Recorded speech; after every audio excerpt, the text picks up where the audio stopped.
high, that we continue the over-dispersion and under-dispersion. So in this video, that we discussed how estimation and testing are affected by the new parameter, the sigma square. So remember that the variance of x is assumed as the sigma square times m sub I pi 1 minus pi. So we have additional parameter, the sigma square. So basically now that we have the two sets of parameters. So one is just a single parameter, sigma square, which is estimated by sigma hat square in the previous page. And the other parameter, the other set of parameters is beta. So this is the coefficient of the predictors. And in this scheme, basically we estimate the sigma first. Then after that, we estimate the beta hat. So estimation itself isn't really affected in the sense that after we specifying this, we calculate the sigma hat square, the estimation is the same as beta. So sometimes we consider the simultaneous estimation of beta and sigma, and the simultaneous estimation is usually better. But in this case, we have the two-step estimation. So we estimate the sigma hat first, then after that, beta hat. So basically, beta hat is unaffected. But still, some quantities are affected by the introduction of sigma. So beta hat itself is not affected by sigma square. So we have the same linear combination to have the estimated eta. But the estimated variance of beta hat, the variability of our estimation is actually inflated by the sigma square. So variance of beta hat is actually the sigma hat square times x transpose, w hat times x. Here the w hat is diagonal matrix with entries the m sub I pi hat times 1 minus pi hat.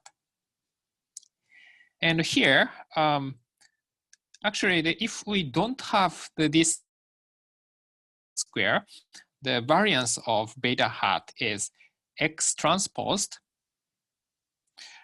w hat times x, the inverse.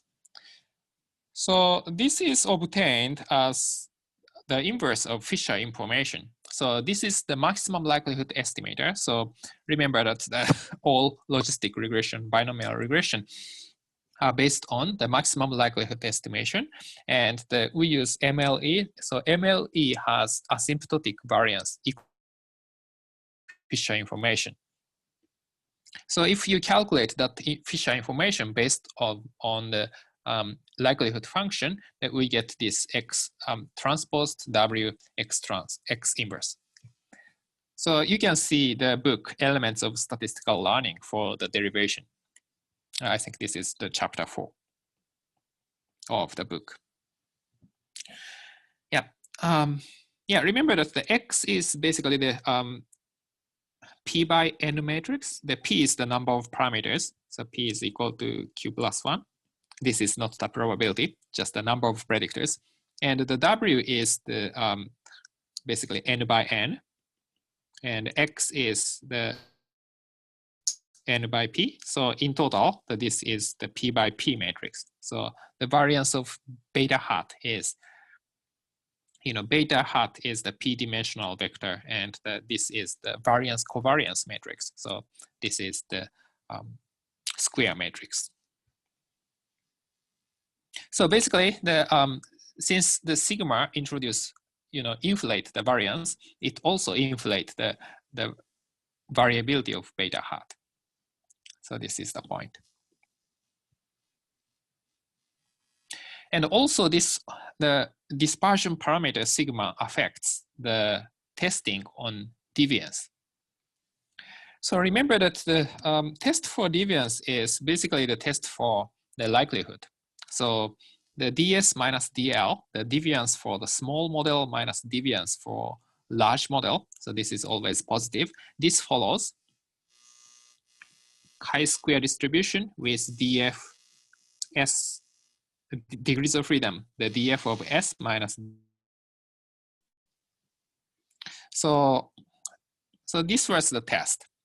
But now that we introduced the parameter sigma, so actually the ds and the dl have a little more uncertainty. And so that we have to take the ratio of the sigma hat square and the ds minus dl, and we have to assume that this follows the F distribution with numerator degrees of freedom, dfs minus dfl, and the denominator degrees of freedom, the n minus q minus 1. So, so sigma hat square is approximately 1 under null hypothesis that our model is correct.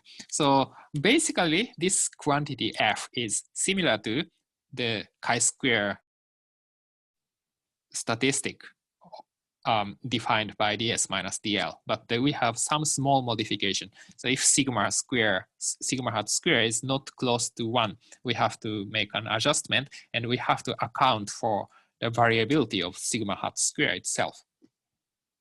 So this is the similar to the similar situation to the difference between the z-test and the t-test. So sometimes the variance is estimated. We have to use the t-statistic instead of z-statistic because the sample variance makes the more variability in test statistic. And the test is basically similar to the usual chi-square test. So if this f value is large enough that we reject the null hypothesis that the small model is correct. So F distribution is typically this shape. So a kind of similar to chi-square distribution. So we reject if our test statistic fall in extreme range. So this area is alpha, and this point is f of alpha.